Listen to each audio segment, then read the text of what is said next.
Hello, everyone. How's it going? I want to talk about reconciliation and why it may go south instead of north.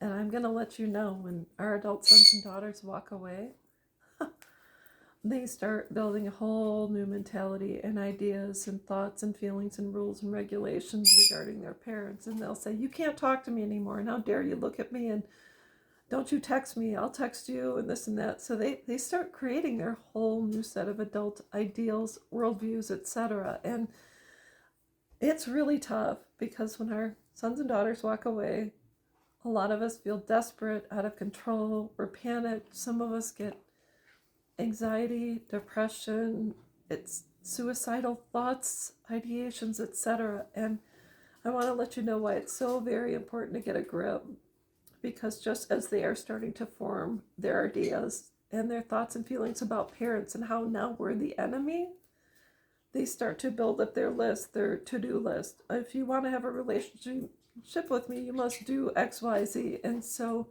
we as parents need to counteract that.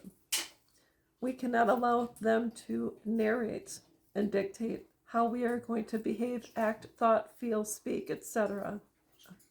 I'm going to tell you what happened in my situation.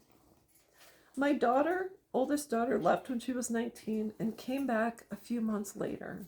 She was sitting on my couch like she had still lived there, like she owned the place, and I thought, what the heck is going on?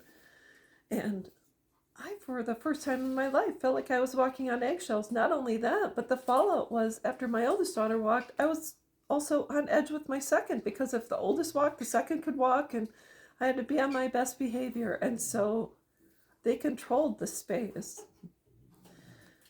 And so here I am. Oldest comes back. She's sitting on my couch, and I think, and I knew she was there because my youngest one was still at home and told me she was there, waiting for me, waiting to talk or whatever. So I walked in the house and I didn't say anything about the estrangement. I didn't ask questions because I thought, I got her back. Now I got to do whatever it takes so that she doesn't walk out again. And so I was on edge. I could not relax at all. And so we went, I had gotten tickets for Taylor Swift concert for my youngest. So my oldest came along, and then we all went out to dinner with my friend. And while we were at dinner, I confronted my oldest daughter and I said, "I need to know why you left." And she said, "F you," and this and that, and got up in the middle of dinner at a Mexican restaurant and said, "I'm leaving." And I said, "Okay." And she walked out. She phoned a friend and got a ride. And that was that. And so she came back again the second time. I cried like a baby. I said, "Oh my God, my baby's back," and this and that, like rolled out the red carpet for her. And I didn't say anything, but we sat and talked. And I said, "Well, why did you leave?" And she was a little more open that time. And she said, "Because you yelled and this and that." And how often did I yell? And she said, "Once a week or once a month. And we were afraid of you." And I said, "Well, normally a parent that instills discipline and a healthy fear, yeah, you want to make sure your kids are on the up and up and they don't go to prison." So anyways, we were back on track and everything was fine until one day she started crying and exploded again and talked about what a horrible person I was. She walked out again. I find that people that behave in the manner that our adult sons and daughters do don't want to, they don't want to talk about it. How dare you? Let's forgive and forget. It's in the past. Let's move on. Don't bring it up. As long as you do things my way, you can stay in my life. And so I'm going to ask you, do you want to live that way? I certainly don't.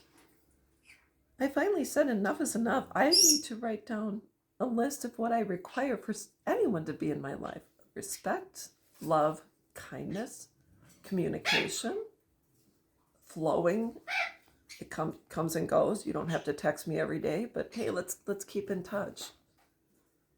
I would love a relationship in which I can share with you my thoughts, feelings, ideas, etc. And if I don't agree with you, it's okay. We can have a discussion about religion and politics and what's going on in Minnesota right now. Let's agree to disagree, and we can have a healthy conversation and walk away from one another knowing that it was cohesive.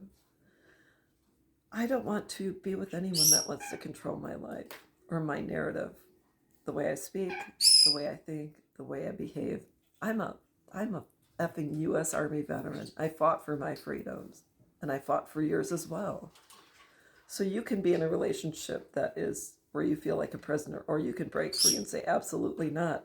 This relationship is going to be reciprocal. You are not the parent, and I am not the child. So, anyways, know that reconciliations don't always go the way you want, and that prodigal child that comes back that you celebrate, that they might turn around and get you again.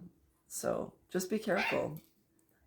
I don't want you to walk on eggshells, and I don't want you to be worried, but you have to lay down your list of ground rules and expectations if you're going to have a healthy relationship with anyone. And that starts by saying, I don't agree with this, and I'm seeing this through a different lens. I'm seeing it differently, and it's okay. It's okay if who you voted for, and if you voted for this person and I voted for that person, we each have our own reasons, but you don't have the right to dictate what I choose to believe, state, my worldview, etc. At least it's coming from my experience, of which you don't have any comprehension of. So anyways, that's all I've got. I hope this helps, and I will be back.